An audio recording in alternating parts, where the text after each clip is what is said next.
Hey gang, got another build guide here. This time it's the Beastmen. If you haven't watched any of this series before, what are you doing? But also, yeah, we'll go through each unit on the roster, say what they're supposed to do, whether or not they're currently good on this patch, notwithstanding, just like, what does a Zongor do versus a Pestigore, that kind of thing. What situation should you get them into? And then at the end, we'll do a couple theoretical builds of what is good on this current patch. Sounds good? Okay.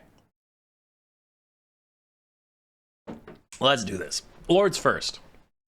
So, oh boy, Beastmen Lords. They're actually a pretty diverse bunch, and a lot of them are quite good. The basic Beast Lord is nice and cheap, and he is one of the few generic Lords you can see from time to time because of his double buff stack.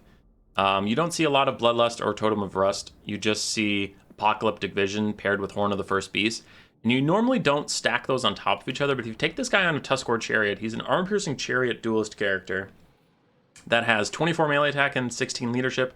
And then when that wears off, then you pop Horn of the First Beast and get 24 more melee attack and 8 more melee, 8 more leadership. You might want to pop Horn of the First Beast on the charge because it gives charge bonus, so maybe I screwed up the order you should be using those. But anyway, overlapping them, plus 48 melee attack is usually overkill for what's around you, so you're just kind of wasting some of those stats. But if you layer them one after the other, you can actually have a pretty significantly long, strong debuff for a rush. So Beast Lord's cheap and supportive, nice. For a Chariot Lord that actually does some damage, you have Kazrak One-Eye, still pretty cheap overall. You can usually cut Deadly Onslaught, keep Apocalyptic Vision, and then Dark Mail and Scourge, you can have them if you want. Scourge is a weird bonus. It just kind of is meant to make him kill more infantry more quickly, but honestly, a lot of people cut it and just have him do this. But Dark Mail can make him very tanky in melee. He does decent damage. He's a chariot guy, so he's okay. He's just a slightly upgraded version of the Beast Lord. For your real heavy hitters, you have the Minotaur type characters. Let's grab Torox and bring him over. Or not, I guess I'll come to you. So the Doom Bull and Torox do slightly different versions of the same thing. Doom Bull has some melee buffs for himself. Slaughter's Call is very good at keeping everyone around him in the fight, but his main thing people take him for is his melee dazed. Makes him actually a decent support lord, where if he gets into any fight with something else, he lowers whatever you're fighting's melee defense by 10, and reducing its speed makes it hard for stuff to get away. Then him being a Minotaur, Blood Greed will give him really good stats as he continues to fight, but mainly if you get even one kill, you get immune to psychology, which is huge, so you don't tear out away. So Doom Bull's pretty solid. He's a little more supportive than Torox. Torox is just slightly better of a duelist than the Doom Bull, though he is a little more expensive. Again, you have Slaughterer's Call for a really good AoE leadership buff for your allies. But he has Brass Body, which everyone knows him for. Incredible defensive stats. Plus 24 melee defense and 40% damage resistance for 41 seconds is huge.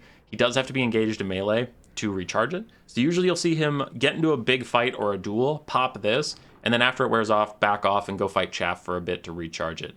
If you are fighting Chaff, you can use Blood Beast to give a leadership debuff and do a bit of damage to everybody around you. It doesn't do that much damage, but it can be nice versus like Skaven, depending on how strong Torox is at the point. And Rune Tortured Axes makes him better as long as he is in melee, but 200 gold is a steep price for 8 more melee attack and 15% more damage, so user beware. You're paying quite a lot for that. And Torox is already a bit spency. All right, on to the casters. No, Morgur's not a caster, though he often behaves like one. Morgur is a poison-applying meh duelist, but he's your tanky lord. He's the lord you take when people are worried about getting sniped out, because he does have 25% spell resistance. 75% missile resistance is very nice against Weight Watchers or Arrows of Kurnos or something like that, so he's particularly good against Wood Elves. And then he has a leadership buff, which very few people ever take, but it's there if you want it. But main thing you take him for is his double Chaos Spawn summon. He has an at-will summon that you can take, and then he has a nearby unit is low enough HP so it turns into a Chaos Spawn. Both of these are very, very good. So usually take Morgur as like a tanky, will not die lord that has double spawn summons to disrupt your enemy. He's good in rush builds for that. Casters. Beastmen have 4 really good Lords of Magic to access.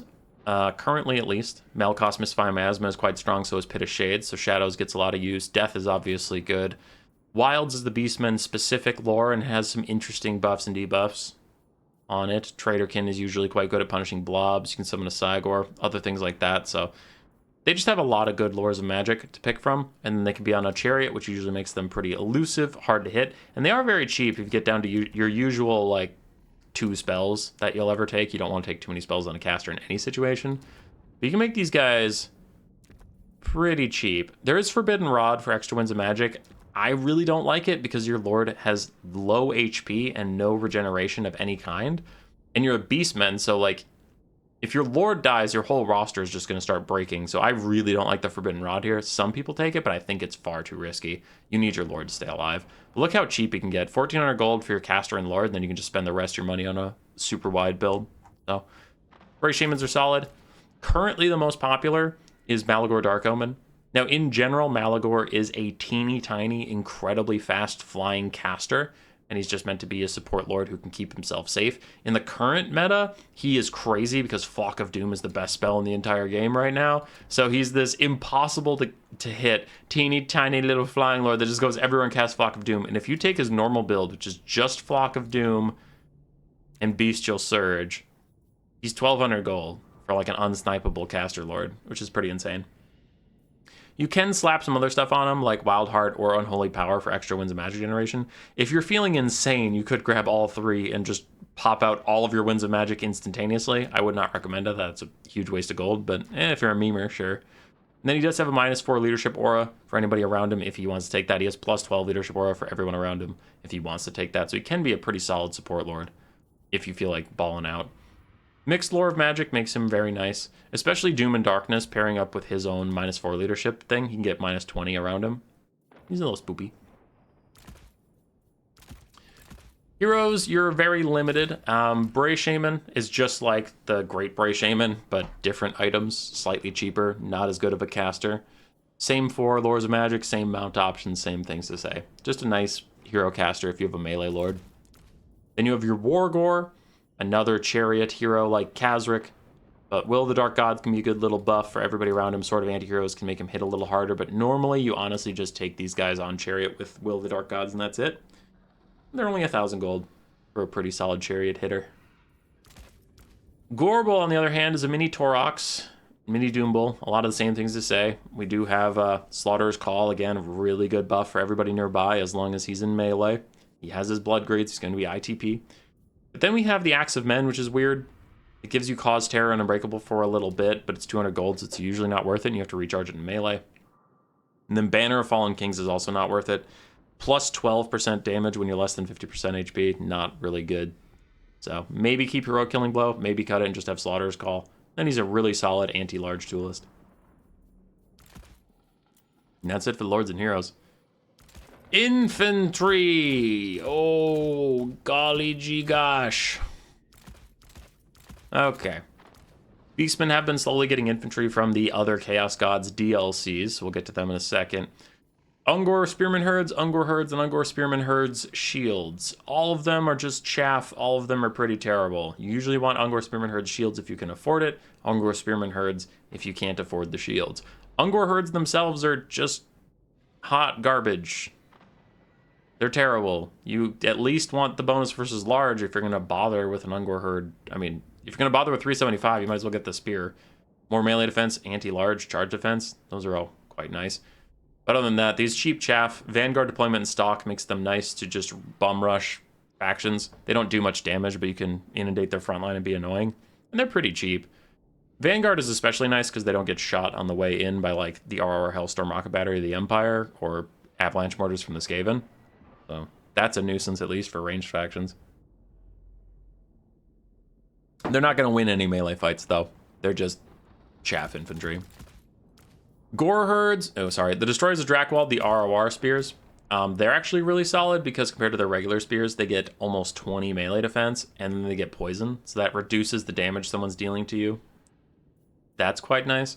You're paying 200 extra gold for chaff, though, which is difficult. But the extra 10 leadership on the Beastmen roster is actually kind of nuts. So that gets Primal Fury to stay on longer, and I feel like the Destroyers of Drakwald just kind of always do a better job than I'm expecting. 47 melee defense is nothing to scoff at on a cheap chaff infantry piece. They still have Woodsmen, so they can pass through trees and do fine stock. Destroyers of Drakwald, don't overlook them. They usually do really well. I feel like in this series we talked a lot about things that look good on paper and don't perform. The Destroyers of Drakwald don't look amazing on paper, but for some reason they always do really, really well. So I would recommend giving them a try. All right, on to Gore Herds. Black Hordes Ravagers, get over here. Gore Herds. Gore Herds with shields, just shielded Vanguard infantry, but unlike Ungors, they're not stalked, so your opponent can see them coming. They hit a bit harder for 550 gold. They're still relatively cheap as far as like infantry across the span of Total War goes. They're pretty cheap. 35 melee defense, and then Primal Fury will give them 29 melee attack for a bit. I think they lack a little bit of weapon strength to truly churn through things, but they are your mid-tier infantry. They're still okay, you know. They'll just bog down the front line and keep the enemy distracted. Now, dual weapon Gore Herds, they have a bit more damage on them. Higher melee attack stats, and then +5 bonus versus infantry means if they're fighting infantry, they'll have 41, 46 melee attack as long as their leadership is high, and then a 62 leadership's nothing to scoff at. Vanguard, again, so they can deploy right on top of your opponent and just sprint into them and start swinging. These Gore Herds will actually churn through light infantry pretty quickly and get moving onto the enemy backline, but they're useless versus armored infantry, so be careful about that, but decent-ish versus Skaven and Greenskins. Blackhorns Ravagers, similar things to say about them as the Destroyers of Drakewald. These guys for 750 gold will almost always do amazing work for you because they have Rowdy, so their vigor stays perfect, and +4 leadership, and as long as your vigor is perfect and you have extra leadership, that keeps your leadership high, so your Primal Fury will stay active a lot longer. And then 72 leadership also makes these guys pretty dang hard to rout, pretty dang hard to get rid of that Primal Fury. Decent weapon strength, pretty high melee defense, and for 750 gold, these guys will do a lot for you, so they're quite good in most rush builds, honestly. On to the interesting stuff. If you have the DLCs, these are the 3 big winners. You'll see them in a lot of Beastmen builds because they just provide things that nothing so far has in your infantry. Zongors are tanky, silver-shielded infantry, so they're first infantry that has silver shields. They provide magic damage, so they're pretty good against any demonic units, especially good against Tzeentch. It's funny that they're a Tzeentch unit, but they're also really good against Tzeentch. Magic damage and silver shields makes them rather tanky and good at killing blue horrors. And then Arcane Charge. Enemies or allies casting spells gives them up to 20% more damage, so again, versus Tzeentch, it's pretty funny that Tzeentch is just charging up these guys to go kill Tzeentch. Very Tzeentchian. Other than that, these are your more tanky holding frontline. For 650 gold, don't expect them to be like Iron Breakers, but they are solid with their extra barriers. They can have like over 10,000 HP, charging forward with 38 melee defense. They're not bad. They're not bad at all. For a bit more aggression, you can go with Nurgle's Pestigors. Pestigors are weird. They're the opposite. Well, actually, no, they're the exact same as the Destroyers of Drakewald. On paper, the Destroyers of Drakewald look okay, and in practice, they're amazing. Pestigors on paper look actually quite bad. They're really strong. Primal Fury gives them only 5 more melee attacks, so in theory, they have 29 melee attack, but I feel like these guys hit a lot more than that. I guess a significant charge bonus is helping out there, but Pestigors, armor-piercing axe infantry that mulch through front lines way higher than their pay grade would suggest.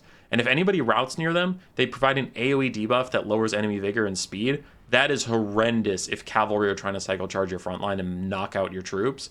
If any of their troops rout, all those cavalry lose 75% speed, and they just get bogged down in Pestigors, and it's terrible for them. So Tears of Nurgle is a really good debuff. These guys are great versus armored front lines. Honestly, also great versus cav-heavy factions because of that armor piercing and that slow. These guys are just really good versus cavalry and armored infantry. They provide poison, which is quite nice. Still very tanky, high HP pools because of the mark of Nurgle. So, they're good. Pestigors are good. Khorngor is the most expensive of the DLC type units. Very low melee attack. But these guys are specialists. They're not supposed to fight anything besides large units, but if you let them fight large units, they'll do fantastically. Frenzy and Primal Fury paired together gives plus 15 melee attack if leadership is higher than 50%. So at the start of the game, they're going to have 33 melee attack plus 18 bonus versus large. That's like 51 melee attack versus large targets. It's incredible. But once these guys fall below half HP, they lose a ton of stats and fall off of a cliff. So they want the game to go fast and end fast. They get unbreakable when they're at 50% HP if they're still in the game at that point. Vanguard, all the usual stuff you're expecting with Beastmen. But yeah, these are niche halberd units of Khorne that can do really well versus large monsters. Back to the vanilla units, we have Bestigors. Bestigors haven't been in the best spot in their history, but when they are good, they are your elite heavy armored, armor-piercing, great axe infantry. Primal Fury, again, can give them some melee attack and give them a little more oomph, but they'll probably need buff or debuff spells on the enemy to really get hits in at only 40 melee attack for an elite infantry unit. If they're fighting other elite infantry, the other elite infantry usually have a high enough melee defense to ignore your pitiful melee attack, but they can be okay versus dwarves, chaos dwarves, things like that. Just give them some buffs. And then finally, Korok's Man Rippers, just a halberd variant of the Bestigor herds. Bestigors have higher weapon strength and charge bonus, but these guys have the anti-large of being a halberd, charge reflection, all that. So pretty good against vampire counts or anybody you expect to bring a large monster and actually fight you. The expansive roster of missile infantry comes down to 1 Ungor Raider. Stock, Vanguard deployment, expendable, but their insanely low leadership, very low armor and HP pools makes anything looking at them kill these guys and make them run. But they can be quite nice, especially since Beastmen usually dominate the battlefield. There's not a lot of time for your opponent to get into your backline and stop the Ungor Raiders. And for that, they're decent. They're cheap. They have solid missile strength for a chaff archer. They're fine. They're fine at breaking down boxes or blobs if your opponent doesn't want to come out and play. Cavalry and chariots, not a huge roster for the Beastmen, but it is a breadwinner. The Beastmen and cavalry have always been amazing.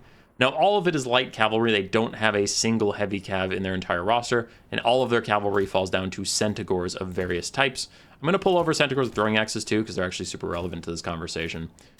So Centigor's base, shielded, incredibly fast units, and all Centigor variants have Rowdy, which gives them perfect vigor until their leadership is wavering, which, as we discussed earlier, perfect vigor makes sure your leadership doesn't go down for quite a while because you aren't getting tired.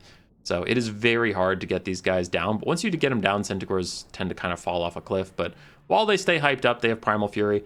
High charge bonus plus more from Primal Fury gives them a lot of damage, and they recently got elliptical models rather than circles. What that means is Centigors are great at crowding in around a target and all of them hitting it at once, rather than standing around waiting for a turn to go fight. The Centigors hit really hard, they are crazy fast, but with only 35 armor and 6,000 HP, they are squishy, so if you get them into a bad situation, they will die. Though at that price point, you're probably fighting 2v1s anyway, so you'll be okay. Centigors Grey Weapons, a lot of the same things to say. Slightly lower stats, no shields, but they do get armor piercing, which is significant. Basic Centigors don't have any armor piercing almost at all. So taking out heavy cav of any type, you will need these Centigors. Usually want to countercharge in with these guys. So they can pair with their regular Centigor cousins nicely. Regular Centigors can take the frontal hit, and then these guys wrap around the back and get big damage down. Sons of Goros, just a slightly upgraded version. Get a lot more armor, which is quite nice, but they also do magic damage, which you can see them used against demon factions quite a lot. And then we do have Guardian on them as well, in case they happen to be next to your Lord. They give physical resistance. That's pretty whatever. You're not taking them for the Guardian. Centigors of Tzeentch, second Beastman unit from the Tzeentch DLC. Thank you, Tzeentch. Magic damage, good against demonic units and wood elves. It's just giving your Centigors a bit more flexibility. Arcane Charge, again, as you spam spells near them or your opponent does, they get more and more weapon strength, which is primary armor piercing, so that's really strong. And they have the barriers of Tzeentch, so if they cycle charge in and out, in and out, in and out, they can really abuse that extra 800 HP they get from the barriers. But these guys don't want to get stuck in a knockdown, drag-out fight. They really want to just hit and run constantly. Speaking of hitting and running, the originals were the Centigors with throwing axes. Hybrid skirmish cap. Hybrid! They are still very good in melee, and you should use them in melee, either when they use their missiles up, or if you see a good opportunity. The biggest thing I can say when I see Beastman players playing them wrong is using Centigors with throwing axes purely for the throwing axes. And then like an archer is caught out in the middle of nowhere just sitting there, and they run up to it with their Centigors, and then they throw throwing axes at the archer. And I'm like, no, switch into melee. Go kill that fool. You have actually very comparable stats to the basic Centigor. 2 less melee attack, 8 less melee defense. For 50 more gold. And obviously the throwing axes are a huge part, but like you're still a very solid light cavalry. Get in there, kill some fools. They also have Rowdy, they also have Primal Fury, so better melee stats and charging. Charge bonus of 30 is still quite solid, so these guys kind of treat them like dogs with throwing axes, I guess, rather than cavalry with throwing axes. Like they can run down routing units, they can charge archers, they can charge light infantry in the back. Don't charge a heavy cav with them, obviously, that would not be smart. But for heavy cav or big monsters, these guys can kite back, and they have very, very damaging armor-piercing missiles. So they're quite good, very flexible, and you see them in a lot of Beastman builds for good reason. Grog Hooves of Wolf's Run, one of the best RORs in the entire game. poison on their missiles and their melee attack, and they have Drunken Bravado, a better version of Rowdy. They heal whenever their leadership is higher than Wavering, and they still have Perfect Vigor for all that. So these guys will heal up, stay very high on leadership. They also have 70 base leaderships. It's hard to route them off. These guys are amazing. Grogkov's the Wolf's Runner, very solid. Much closer to a regular Centaur in melee stats, so now it's just a regular Centaur with regeneration and throwing axes. Down to your chariots. Tuskor and Razorgore chariots. Both are armor-piercing chariots that can get through a front line quite quickly. Usually you see the Tuskor chariots because they're more cost-effective, but the Razorgore chariots are also solid. Just higher in stats. Do they have higher mass? That's the only thing that would really help them here. Yeah, a little higher mass, so I guess they can get through dwarves easier or something, but Tuskor chariots are some of the cheapest armor-piercing chariots in the entire game, so you will see them more often in just, like, taking 2 or 3 Tuskor chariots instead of 2 Razorgore chariots. It's nice. They're good at breaking boxes, good at disrupting backlines. On to the monsters and beasts, making the vampire counts roster look like a bunch of chumps. So the Beastmen Warhound units. 3 Minotaur variants. Oh boy. Oh geez. There's so many monsters. Why are there so many monsters? Oh my goodness. Oh gracious. I almost can't fit them all. So for stuff that chases things down, you have dogs on the ground, you have dogs on the ground with poison spit, and you have dogs in the sky with wings. That's fun. Basic dogs, charge archers, chase down routing units, support centaurs in the fight, fine. Poison dogs do that job much better because they provide poison to help the centaurs in the fights. These guys pair up with centaurs very well, especially when chasing down skirmish cavalry. They can poison the skirmish cav, slow them so that the centaurs can catch up and really hit them in the mouth. And also these dogs get a little bit of missile resistance, which is nice, but yeah. Just good for chasing things down. Harpies, your anti-air cheese, because the Beastmen do not have the most range. They don't have the most flying units either. Harpies are one of your few things that can stop you from getting air kited by like Burning Chariot of Tzeentch or Changebringers or the Herald, the Raven's Heralds. Any flying missile unit, Harpies need to stop it from killing all your units. So they can be useful for that. Other than that, they can fly over the front line and harass archers for a bit. At 500 gold, they are not cheap. You shouldn't just throw them in to die, but if you use them at the correct moment to support a charge and just keep expensive, important units offline for a little bit and get your Minotaurs to them without dying, that's worth it. So Harpies are good, just don't use them foolishly. Unlike Chaos Furies, which are more expensive, Harpies are mortal, so they will fly away and come back, which is quite nice. Furies just disintegrate instantly. Razorgore herds are not a dog unit. Do not use them as a dog unit. Do not use them to chase things off the map unless you absolutely have to. That's not what they're for. At 600 gold, these guys are amazing. Amazing. Amazing. Are you taking notes? Amazing. Anti-cavalry tools. Very high weapon strength, significant armor piercing, but low melee defense. Melee attack, and decent armor. They're not the best versus infantry, but they are great versus cavalry, because cavalry, their melee defense is going to get overrun by the charge bonus anyway. So for 600 gold, these guys will trade up into a lot of heavy cav. These are what you pair centaurs with if you know your opponent's going to bring a ton of heavy cavalry. We're thinking Empire, we're thinking some Kislev, things like that. But yeah, if you run them into the front line, they can do okay, but if your opponent has cheap spears or cheap archers, that melee defense and low armor is going to really hurt the Razorgore herds, and they just get wrecked. These are decent versus Skaven, actually. As I was practicing for the faction war, the World Cup, I was playing against Beastmen, and Razorgore herds were really annoying to get rid of, because globes didn't do that much damage to them, and then I didn't have that many slingers or night runners that could shoot at them, because centaurs were busy running down on my ranged units, so the Razorgore herds could churn through my poison globes. They're good little support units, though, for centaurs. Just don't waste their time chasing off stuff, because they take forever to kill things that are running away, and you need their armor piercing somewhere else. Manticores, your first single entity that can fly, your only single entity that can fly. For 800 gold, okay stats. They used to be an absolute menace in Warhammer 2 and Warhammer 3. These guys have fallen behind the curve, but they're still okay at stopping you from getting air cheesed. They provide cheap terror versus low leadership factions like Skaven and Greenskins, who you might be rushing and just trying to break their front line. A Manticore can land on their front line and get Skaven slaves or clan rats to rout pretty quickly. So they can be useful for that. Pairing up with Malagor's Doom and Darkness can also bust open an entire low leadership front line in the blink of an eye. Chaos Spawn, your tanky monstrous infantry. Unbreakable, high HP pool does make them a little stickier. decent weapon strength, but not armor piercing, so use it versus low leadership, low armor factions. You can do a Chaos Spawn Rush. That's what they're for. Minotaurs are your armor piercing variant. Not unbreakable, but do significantly more damage and are about as tanky, honestly. You have 3 variants: regular Minotaurs, bonus versus infantry; Minotaurs with shields, just a silver shield but no bonus; and Minotaurs great weapons, bonus versus large, but sacrificing a bit of melee defense from the shielded variant. No anti-infantry from the infantry variant. Honestly, you don't ever see the anti-infantry variant. You just never do. Bonus versus infantry is the worst of these 3 things. You're mostly cycling between whether you want shields and extra melee defense or whether you want that significant, strong bonus versus large. Plus 25 is huge. All these guys have blood greed, so they'll get ITP as soon as they get into melee combat. Decently strong leadership, very high weapon strength. These are your, like, line breakers.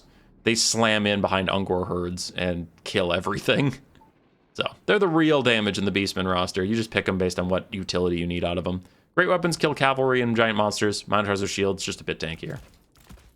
Which is the Calgard, the final Minotaur variant. You almost always see this. It is one of the best regiments of renown in the entire game. Very high melee stats. Silver shields to save them from archers. Then they have self-regeneration, and they cause terror, which is incredible. They're some of the best just monstrous infantry in the entire game. They're stat sticks that'll always pay for themselves and always help you out in a bad situation. And terror is just great for taking out low-tier cavalry or infantry that are trying to poke at their ankles. Ugh.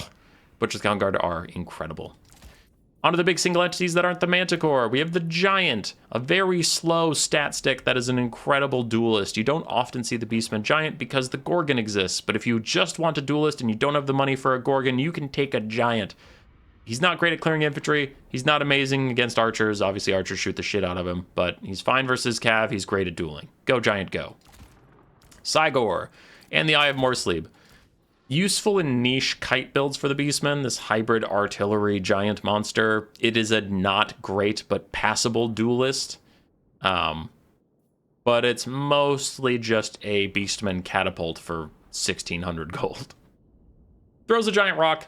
If it hits, it does damage. It often misses, which is the bane of my existence. But Cygor can defend itself okay against cav or light infantry. It just wants to stay away from archers and spears.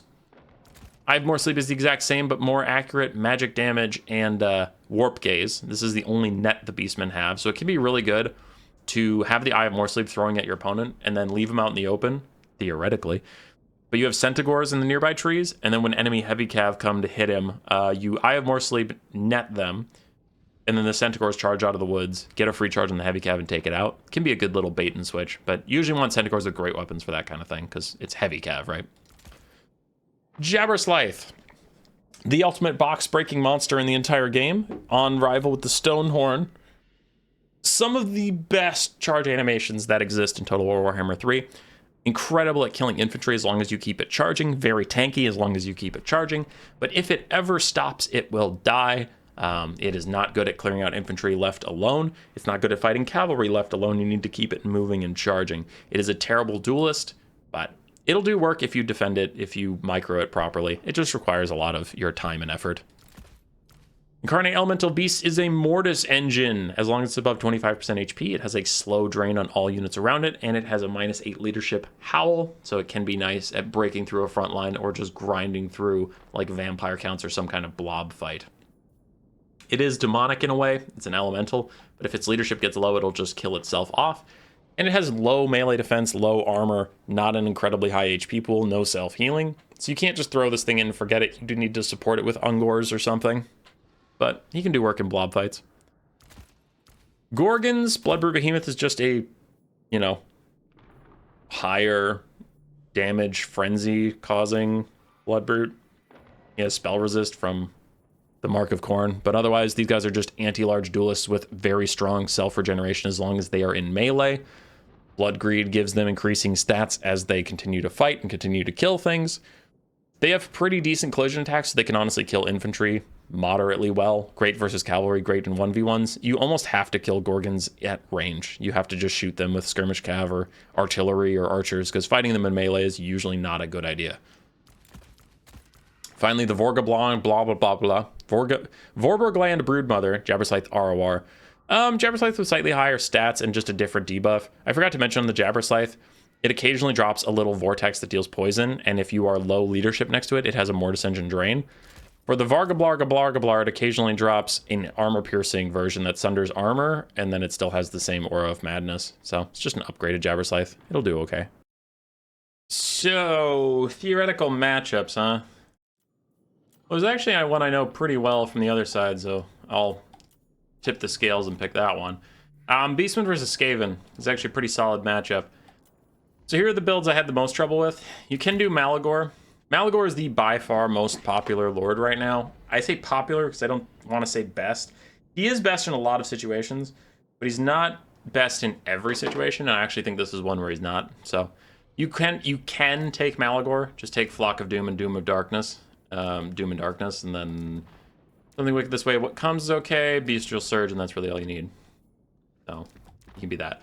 But Flensing Ruin exists for the Skaven. And I actually think this is a better matchup for Morgr. Morgr's spell resistance plus his natural regen will make it that Flensing Ruin isn't an auto win versus you. Cut everything besides his 2 Chaos Spawn summons, and then I would grab a Bray Shaman of Wilds. I know Flock of Doom is very powerful, but I still think Traderkin is incredible versus the Skaven. It's good at sniping down their Lord, which is very important, even if it's a Grayseer, and it just punishes them if they blob. So I would take a Traderkin caster here, personally. Death is also great. Beast is also great, so you have 3 great options. It's not like you have a bad one. It's just which one you think is more optimal. I would not get Jagged Dagger here. It increases your power recharge fast, which is nice, but then you have to be engaged in melee to pump it up, and that's risky to do here, so I just wouldn't. Also, if you're only going Traderkin, I wouldn't bother with Bestial Surge. So you just have Traderkin. He's nice and cheap. Honestly, you could even skip the Chariot if you wanted. Yeah, you probably should, because if they're not going to Flensing Ruin Morgr, they're going to Flensing Ruin this guy. And the Chariot gives him a bit more HP, but not enough to, like, really save him. So, just keep him crazy cheap. Okay, so some people take Ungor Raiders here. I don't think that's actually the play. Wargor, surprisingly enough, this is kind of why I wanted to talk about this matchup. Wargor was super annoying for me to stop. On his chariot with Will of the Dark Gods, he was just zipping through everything and being really, really annoying. Great at hunting down your Grayseer and doing a lot of damage to him, or hunting down Ick Claw. And if not, like if your opponent has double Chieftain Bonebreaker to peel him away, you just support other things with your Will of Dark Gods, charge through Infantry, charge through... help Centaurs, yeah, actually, sorry, that was it. Centaurs plus melee defense and leadership to fight Rat Ogres, so he's just really good support, a nuisance. You can take some infantry, though you honestly don't even have to, but you can. I've seen builds without infantry, but Razor Gores were incredibly annoying here. Basic Centaurs are also very annoying here. Can take some Centaurs with great weapons if you want to. Basic Centaurs are the main problem. Harpies are also a bit of a nuisance.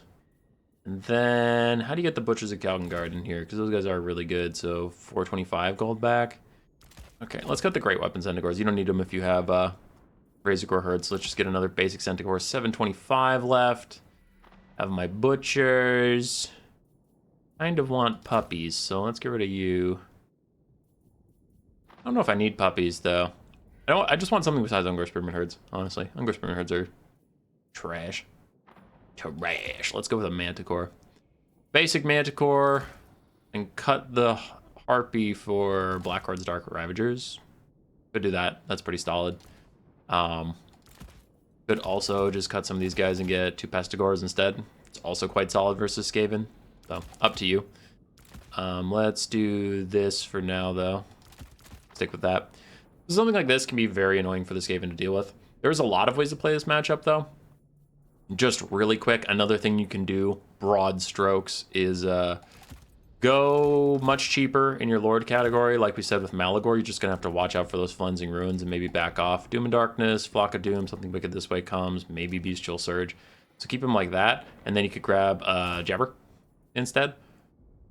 And if you have the Jabber, I don't know if you need the Manticore, because you don't need the second source of terror. So then if you cut the Manticore and cut him, you could get that, and then Grog Hooves. You could also get a 4th Razor Gore, and then a Gore Herd or something. So this is a little wider, but you'll need to cycle charge effectively with your Jabber Scythe. So there's a lot of ways to play this matchup, and a lot of ways that work. Those are just 2 ideas that people have tried and have been pretty good into Skaven. So, you know, Have fun. All right, let's think of something else. So Skaven are a lightly armored defensive faction. How do we deal with aggression? Let's do Bretonnia. Bretonnia, huh? Well, this one you're going to want Malagor. He's just the best. Let's cut Doom and Darkness, grab Enfeebling Foe. Or Mantle of Gorok. Mantle of Gorok is more niche, so I won't just put it as the default here, but it can be nice to give a Centaur with great weapons 40 more melee attack and just sprint them at a Grail Knight. That can be nice, but it's a little more niche, so I'm not going to pretend this is the build most people will take. So I'll do a build that most people would take, but just so you know, that is secretly pretty clutch. Quite nice. You don't need Something Wicked This Way Comes because Bretonnia is not a coward. Actually, sorry, I'm just going to blank this build so it's out of my way. All right, so we need Flock of Doom, Enfeebling Foe. Bestial Surge is very nice, giving your whole army vigor regen whenever you cast these two very cheap spells. I like it a lot. Let's also just get Unholy Power.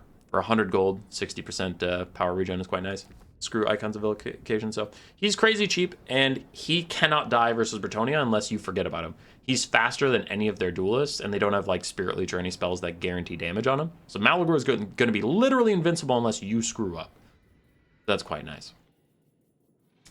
Okay, to deal with the rest of Bretonnia, Frontline of Ungor Spearman Herds is quite solid. We're going to do shields so the peasant archers don't get that much damage on us, and also 30 melee defense is very good against peasants of Bretonnia.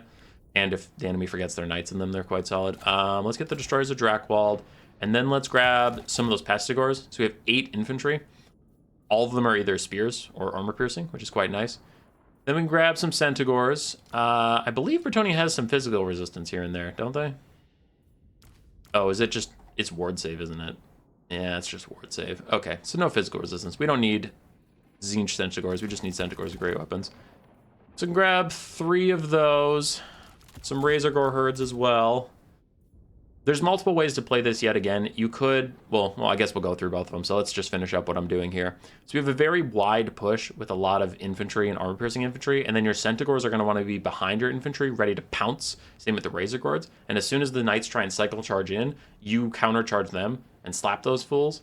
And if they don't charge in, then your infantry should win. And you just kind of get into a bit of a staring contest. After that, you can grab 2 throwing axes. And then if we downgrade one of you to a regular guy, we can get a single dog to chase down archers. This can be okay for Beastmen rushing Bretonnia. Another completely alternative thing you can do is downgrade your front line significantly. So let's just grab 5 Ungor Spearman Herds. I'm getting rid of all of you in the meantime, but you can do either 1 Gorgon or double Gorgon action and try and just grind your way through, because these guys are only weak to archers. So then if you do that, you could grab like a couple dogs, a couple regular Centaurs, and for shits and giggles you could grab some Centaurs with great weapons, maybe the Sons of Goros, and like use these 6 units to run down archers, and then these 2 can grind through infinite knights. You can do that, or the third option you can do is Minotaurs. Minotaurs are still very strong, so grab 2 Minotaurs of great weapons, Butchers of Kalkengard, still have a cheap front line because these guys are going to be pretty darn expensive, and then grab a couple throwing axe support cavalry, some other support cavalry too to run down archers or just get countercharges on enemy cav, dogs to support them as well, and then, I don't know, 950 gold, grab another Centaur with great weapons. This is okay. This is fine. So there's multiple ways to play it, whether your backbone is Gorgons or Minotaurs, or whether your backbone is Pestigors and better spear infantry. Generally, these builds will do fine versus Bretonnia.